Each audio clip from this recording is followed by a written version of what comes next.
Hello guys, I hope you all are doing good. I am Vaishali Kikan and we are discussing the optical communication.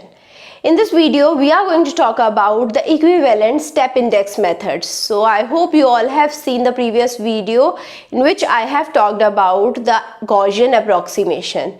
So if you have still not watched the previous videos and all of the videos on at least the circular waveguide, so it is highly recommended that you go back, watch them first and then come to this video. Today in this video, we are going to focus upon the ESI methods, right? So what is ESI? ESI means the equivalent step index methods, right? So we have already talked about the Gaussian approximation to find out the parameter, that is the spot size and the propagation constant. I told you for the graded index fiber how I found out the spot size and the beta, right, the propagation constant. You can remember these things. And for the multi-mode step index fiber, how I found out the beta and omega naught. This was for step index fiber and this was for graded index fiber. Now if I want to find out all of the parameters for the graded index fiber, not just by the Gaussian approximation, by some another method, I can use the ESI method, right? So now here we have the another strategy to approximate values of the cutoff wavelength as well as the spot size that we had already done in the Gaussian approximation as well. So which is the technique? The technique is to estimate the ESI fiber on the given optical fiber. So we are having the graded index fiber, right? In the graded index fiber, we know the refractive index of the core is not constant, it is changing throughout the core, right? If I move inside the radius of the core, the refractive index at this point, this point, all of these points will be having different refractive index, right? So I can approximate this to a step index fiber because I know in the step index fiber at all of these points I will be having a constant refractive index, right? So now I have approximated it to a equivalent step index fiber and this is how I can simplify my calculations, right? So now I have calculated it with the help of approximation of the ESI fiber with the given fiber. So I have done the modeling, I have approximated the graded index fiber with the ESI fiber. So now we have the transformation of the basic parameters, like I can have AS. AS is the, now it is the step index radius of the core. So now A was the radius of the core for the graded index fiber. AS would be the radius of the core for the equivalent step index fiber for this graded index fiber. So both are related with the help of this parameter X. Now similarly I will be having the V number or the normalized frequency. This was the normalized frequency of the graded index fiber. Similarly I can find out the normalized frequency of the step index fiber. So this is the equivalent step index fiber and it would be related with the normalized frequency of the graded index fiber with the help of the parameter Y. So Vs would be Y into V. Similarly, the numerical aperture of the equivalent step index fiber would be given as Y upon X into numerical aperture.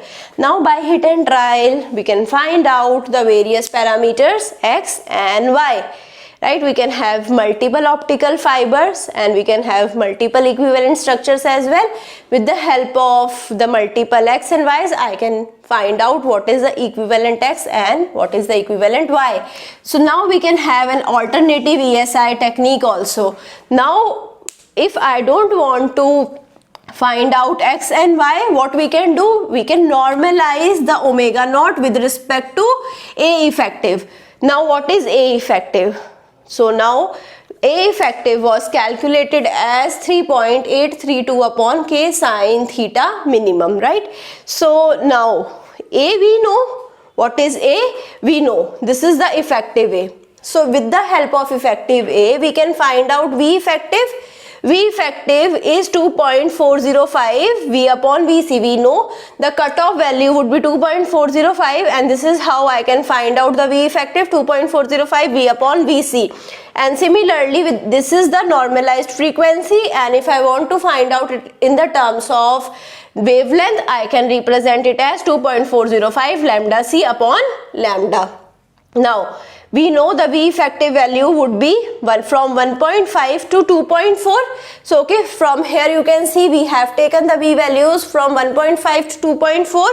So I have considered the effective value of the V number to be 1.5 and the 2.4. The range is 1.5 to 2.4.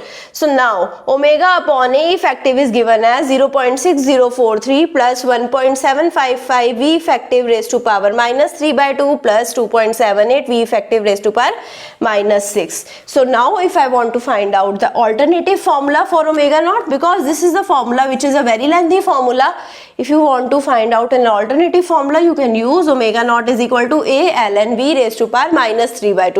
So this is a very simple formula which can be used, and now here we have used the log which can be simplifying the calculations, right? So it will be simplifying the multiplication and division as sum or the subtraction, right? So this is a very simple formula. Instead of this can be approximated to the spot size formula, right? So A ln V raised to power minus 3 by 2.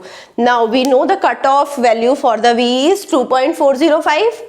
I hope you all have seen the previous videos where I had talked about the cutoff wavelength, right? So we have talked about the V number as well. So it was 2.405. Omega naught will be calculated as, now if I put the value of V here, omega naught can be calculated as 1.099 AESI. Now this is how we can have AESI in the terms of omega naught. Once I find out omega naught, I can find out AESI. So 2 AESI is equal to 1.820 omega naught.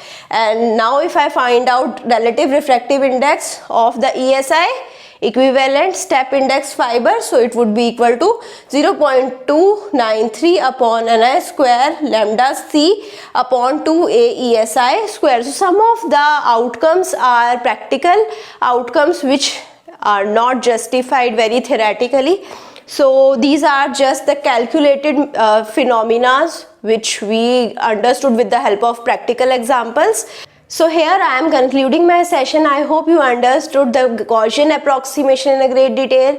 I hope you understood how we can find out the equivalent step index fiber for a given graded index fiber. So with the help of this equivalent step index fiber, I can find out the various things like the beta, omega naught and the delta as well. So if you have any doubt regarding any of the ESI method, you can put the doubt in the comment or you can refer the textbook, and if you still find the doubt over there, I will try to resolve your doubt with the help of comment itself. I hope you like this session. If you like it, please push the like button, subscribe to the channel, give me your feedback, share it with your friends. Thank you so much.